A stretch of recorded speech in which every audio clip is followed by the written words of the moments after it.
Mga bangka ng mga mangingisda sa bayan po ng Binmalay iniahon upang hindi anurin ng malalakas na alon dulot ng bagyong si Nando at ng habagat. Para sa detalye kasama natin, Idol Joanna De Vera. 104.7 IFM. Report!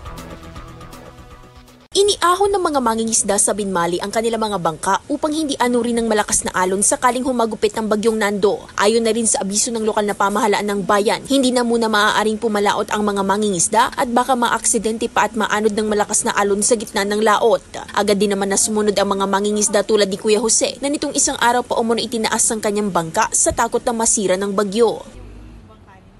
Tinaas na namin kahapon. Para kasi lahat kami po dito, pinagbawalan kami ng lumaot. Ito, nag-ano dito sa gilid, yung maliit na lambat, nagdadaklos kami para may maulam. Hindi na rin umano sila nagmatigas at nanatili na lamang muna sa kanilang mga tahanan sa takot na mawala pa sa gitna ng laot. Walang lumaot kahit isa. Kasi sa Ilocos, ang dami daw na walang mangingisda eh.